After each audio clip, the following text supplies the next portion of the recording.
Hi, we're going to make a Eye Moody magical eye today. The first thing you're going to need is a cap. This plastic cap is off of a bleach bottle and it's about 1.5 inches wide, about 40 millimeters wide. And you're going to cut out a very large hole in the top using a box cutter or an exacto knife. And you're going to keep cutting it out until the entire center is gone. There's lots of different products that have caps like this, so you'll have to look around till you find one about 1.5 inches wide. Then you're going to just trim off some of the excess so that it has a nice even circle in the middle, like so.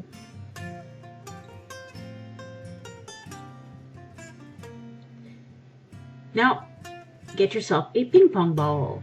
You'll see how the ping pong ball fits in there, and that at the back it sticks out more at the back. So you draw a circle around there, which happens to be the dead center of the ping pong ball, so there really already is a line there.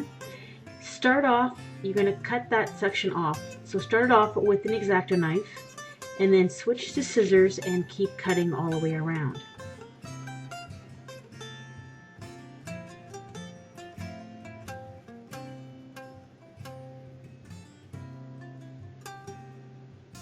You'll see how it fits in there. Now you're going to paint an eye, the iris in the center of the eye in there. So I just drew a rough circle as a guideline with a pen, and using blue paint, or whatever color eye you want, I guess. You do the colored part of the eye. Now I'm not a really good eye painter. I'm sure that some of you talented folks out there could probably do a better job than I can with these with the eye painting. Once the one color is dry, you can draw the center of the eye.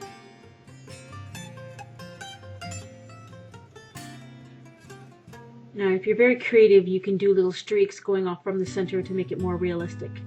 There it is.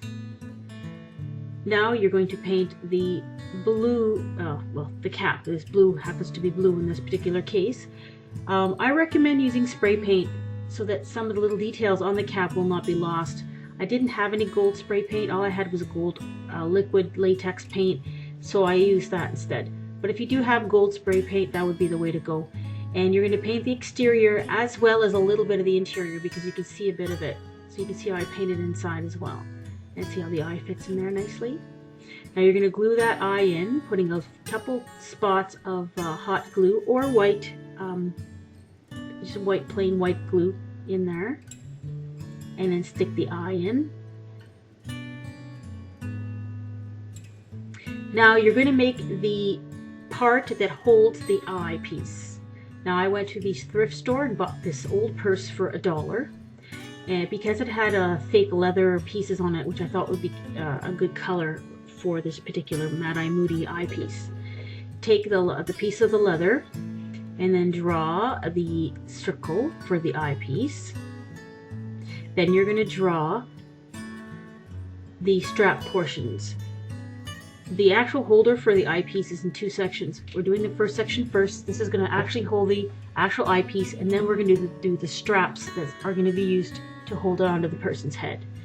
So the first one you put just to the side, and if you pretend this was a clock, that would be, let's say, at 3 o'clock. And just draw it right on there. So if that's 3 o'clock, then the other piece is going to go at a slight angle to that. It's going to go, let's say, 5 to 3. If the other one was 3 o'clock. And you'll see once I cut it out with that, what I mean by that. They can't be just across from one another because it wouldn't fit on a person's head very well. But this will become obvious once this is cut out. Just darkening these up a bit so that you can see. See, if that were hands of a clock, it would be 5 to 3. And then you're going to cut that out with a pair of scissors. And if it was real leather, you might have to use a box cutter or something to get through it. There we go. That's going to hold the eyepiece. Now you're going to put the straps on that are going to hold it onto the person's head. Now the straps are going to glue on there. because the end of the strap is going to be touching the circular eyepiece, you want to put a circular shape. So I'm putting the eyepiece on the end of the strap with my hand in front. Of course, you can't see it. Draw the shape of the eyepiece at the end there so it's curved, so that it'll fit nicely to it when it's attached to it. And then do the same with the other strap. Using that as a guide, make a line, a curved line, and then cut it out. Then using hot glue or white glue, whatever glue you happen to have, glue it on there. Hot glue is just really fast, and it cools and dries and hardens so quickly. It's just really fun to use. So glue that one on and then glue the other one on. Just make sure that you have enough place in the center there to put the actual eyepiece so that it still fits. Now, to put the dadcando.com website gives instructions how to put an embellishment, which is like you take a little screw. So you use a knife, and be careful doing this because you can stab yourself with it. Make a little hole and then you can put the screw in. This screw is rather large. I should have used a shorter one because it actually went right into the plastic of the eyeball itself. It's supposed to look like an adjustment mechanism. It's just an embellishment. You can put that on if you'd like or not. And then you're going to glue the actual eyepiece to the holder. Now you'll notice the blue showing through on the eyepiece. The latex paint wasn't sticking very well to the plastic, so that's why I think spray paint will be better. So put everything there and let it cool, and everything will be nice and solid. Now using the person who's going to be wearing it, you're going to measure the strap length, and you're going to measure where the straps are going to go. Now I recommend you use just plain old Velcro. It comes in a package and it's got like a sticky backing on it. So you just cut the sections that you need, the length that you need, so it's adjustable. And then you just peel off the back and stick it on. So there's no sewing required. It's actually pretty good stuff. And the adhesive on there is really strong, so you don't have to worry about it coming off. So stick the two pieces on and then give it a try on your subject. And there you go. Mad Eye Moody Magical Eye.